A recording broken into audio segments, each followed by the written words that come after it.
100 का इतना इतना एट टिकन मांगस 100 का, ये तो हमारे हो जाएगा। और 100 के ले रहे और 100 का पैसा नहीं है ना उतना ज़्यादा। बर्दा কাটলেস খেতে আমার ভালো লাগছে না, তোমার কেমন লাগছে? हाँ मोटामोटी बहुत अच्छा हुआ भाई, काटलिस्ट बहुत अच्छा हुआ। हे गाइज আসসালামু আলাইকুম, it's me your Shami and another my new blog. Guys আজকে কাজ থেকে আসতে অনেক লেট হয়ে গেছিলো, সেজন্য তাড়াতাড়ি করে রেডি হয়ে আমি আর আমার ভাই রওনা দিচ্ছি বাজারের দিকে। গাড়ি না থাকার কারণে পায়ে হেঁটেই রওনা দিচ্ছি। হেঁটে যাওয়ার মজাটাই আলাদা, কারণ এখানকার যে আবহাওয়া সুন্দরতা এগুলো দেখলে মন ছুঁয়ে যায়। চারিদিকে ধান ক্ষেত, নীল আকাশ, পুকুর। যাক এসব বাদ দেন, আমরা একটা সমুদ্র অতিক্রম করে চলে যাচ্ছি দুবাই শহরের উদ্দেশ্যে। সরি গাইজ, এত সুন্দর একটা শান্ত গ্রামকে আমি শহর বানিয়ে দিচ্ছি। তো যাই হোক, আমি নাচতে নাচতে পৌঁছে গেলাম চিকেন মামার দোকানে। রাতের খাওয়ার জন্য কিছুটা মাংস নিয়ে নেবো। ও মামু মুরগি কাটো তো, किसको देना, हमको देना, अंकल को देना। एक टिकन मांगस 100 का, ये तो हमारे हो जाएगा। और 100 के ले रहे और 100 का पैसा नहीं है ना उतना ज़्यादा। যাই হোক, মাংস নেওয়ার পরে চলে যাচ্ছি খাবারের দোকানে, যেটার উদ্দেশ্যে এসেছি।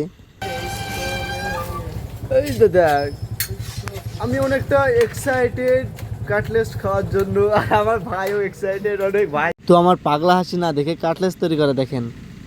গরম গরম সিঙ্গাড়া দেবে, গরম গরম সিঙ্গাড়া, समोसा সমোসা। ওই হইল না ভাই, গ্রামের সিঙ্গাড়া বলে চালে দিই। গরম সিঙ্গাড়া, ঘুগনির সাথে মালিশ। তারপর দুটোকে নাড়াচাড়া করে খানিকটা তেল, খানিকটা পেঁয়াজ কুচি, খানিকটা লঙ্কা কুচি, টমেটো কুচি,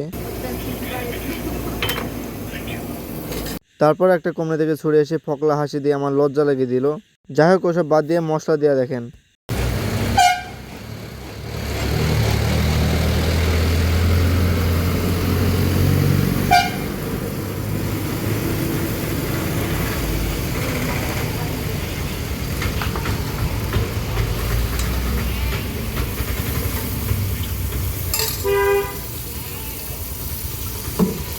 তারপর একটু ঘুটাঘুটি পর রেডি হয়ে গেল।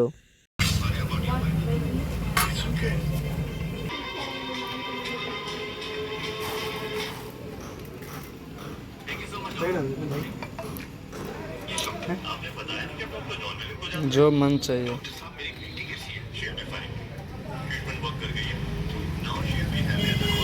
भाई, लाओ भाई धरो।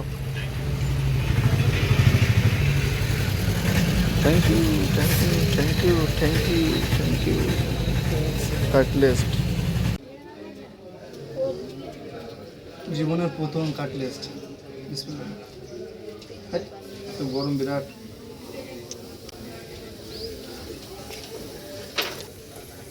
হাত যাই হয়েছে, ভালো লেগেছে। বর্দা কাটলেস খেতে আমার ভালো লাগছে না, তোমার কেমন লাগছে? हाँ মোটামুটি বহুত আচ্ছা হওয়া ভাই, কাটলিস্ট বহুত আচ্ছা হওয়া। কাটলিস্টটা অতটা ভালো লাগেনি, কিন্তু মানুষের মন রাখার জন্য বলতে হবে যে ভালো লেগেছে।